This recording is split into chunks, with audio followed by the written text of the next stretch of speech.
We all remember 9/11, right? Where you were, what you were doing. Well, that's changing with the next generation because they weren't even around when it happened. Yesterday, I went to Riverside Middle School in Grand Rapids to get an 8th grade perspective. Second hour is social studies. I've been given the floor, and I'm looking for hands. Is there anybody here that was alive before September 11th, 2001? Is there anybody here that was 1 at that time? Was anybody here that was older than 2? Does anybody in this classroom have their own personal recollection of the events of September 11, 2001? Not a single memory. It's not intentional. Most of these kids were barely walking when the whole thing happened, and they're not the only ones. The further we get from those terrifying days, the more alone we become in our own memories.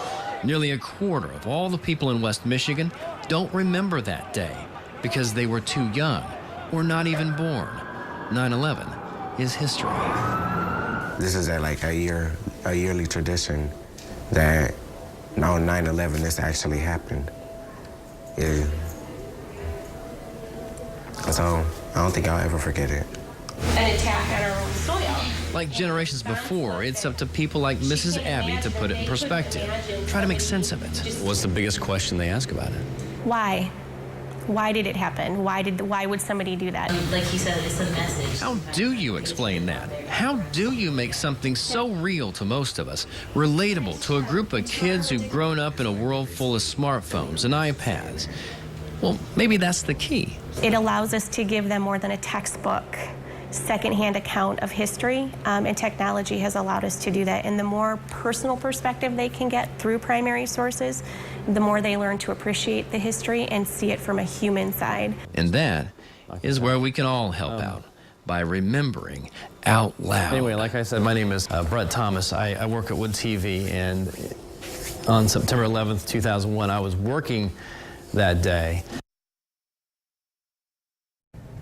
I think one of the best ways that you can express what happened on September 11th, never forget it, is to continue to talk about it.